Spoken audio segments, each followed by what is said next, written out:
hanya sebentar saja saya ingin sampaikan sebuah pesan, mudah-mudahan anda bisa mengerti dan bisa memahami untuk menguatkan akidah kita. Bagaimana keadaan Siti Maryam yang ada di surah Ali Imran ini? Tolong langsung terjemahan 36 sama 37. Bismillahirrahmanirrahim. Maka ketika ibunya Maryam melahirkan beliau, dia berkata, "Ya Tuhanku, aku telah melahirkan seorang putri, anak perempuan. Padahal Allah lebih tahu apa yang dia lahirkan. Dan laki-laki tidak sama dengan perempuan. Dan aku memberinya nama Maryam. Dan aku mohon perlindunganmu untuknya dan anak cucunya dari gangguan setan yang..." Subhanallah. Sampai ibunya Siti Maryam sepertinya kekhawatiran, sambil berlindung kepada Allah dari godaan syaitan, bukan hanya untuk Siti Maryam, bahkan keturunannya, supaya jangan sampai digoda oleh syaitan. Maaf, diulang lagi, saya suka ayat ini. Dan boleh menjadi doa kita jamaah sekalian. Kalau ibu-ibu sedang hamil mau melahirkan, ketika mau melahirkan, boleh, ya Allah, lindungilah aku dan anakku dan keturunan anakku dari godaan syaitan. Coba ulang lagi. Maka ketika ibunya Maryam melahirkan beliau, dia berkata, "Ya Tuhanku, aku telah melahirkan anak perempuan. Padahal Allah lebih tahu apa yang dia lahirkan. Dan laki-laki tidak sama dengan perempuan. Dan aku memberinya nama Maryam. Dan aku mohon perlindunganmu untuknya dan anak cucunya dari gangguan syaitan yang terkutuk." Ya, terus. Maka dia Allah menerimanya dengan penerimaan yang baik. Allah menerimanya. Berarti Allah terima anaknya Siti Maryam ini, diterima keadaannya, bahkan diterima doanya. Bukan hanya diterima, bahkan diterima dengan penerimaan yang baik. Subhanallah. Terus, maka dia Allah menerimanya dengan penerimaan yang baik, membesarkannya dengan pertumbuhan yang baik, dan menyerahkan pemeliharaannya kepada Nabi Zakaria. Setiap kali, siapa yang melindungi, memperhatikan, melayani Siti Maryam sendiri? Allah sendiri. Sampai diserahkan sejak dia kecil sambil membesar, baru diserahkan kepada Zakaria alaihissalam. Coba maaf ulang lagi. Setiap kali Zakaria masuk menemui Maryam di mihrab atau kamar khusus ibadah bagi Maryam. Kalau disebutkan kata mihrab, tempat ibadah, bukan mihrab ini ya, bukan mihrab imam ya, tempat ibadah.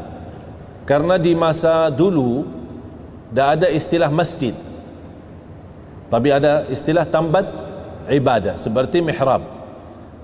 Ketika Nabi Zakaria menjadi penanggung jawab terhadap Siti Maryam, dia selalu bertemu atau kunjungi ke Siti Maryam, ingin melihat keadaan silaturahim kah, atau melihat apa dia butuh apa atau perlu bantuan.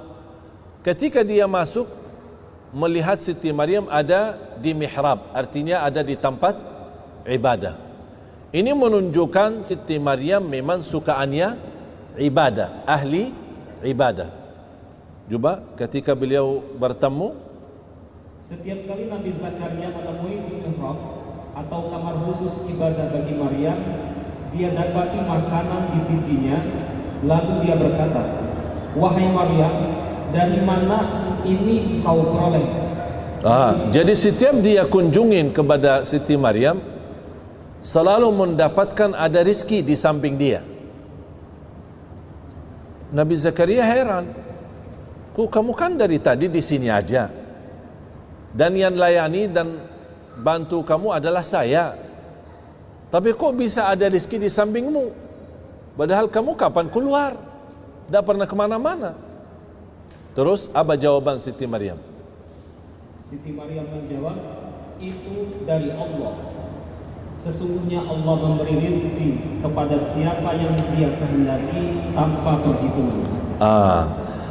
Disitulah sebuah pelajaran dari Siti Maryam kepada Zakaria alaihissalam. Ini semua dari Allah.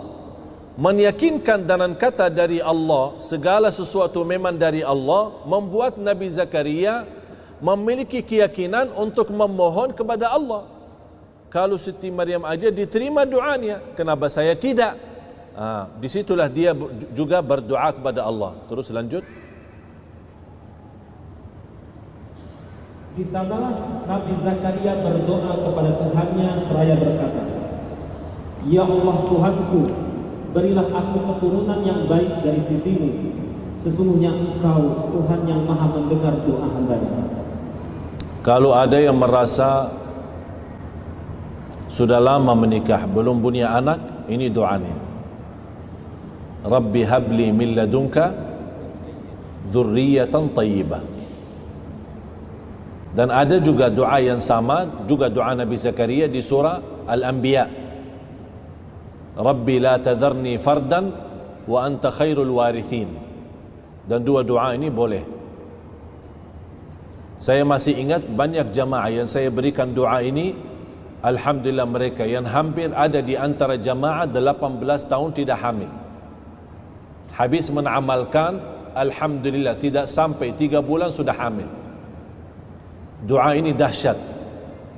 Rabbi habli min ladunka dzurriyyatan thayyibah innaka sami'ud du'a.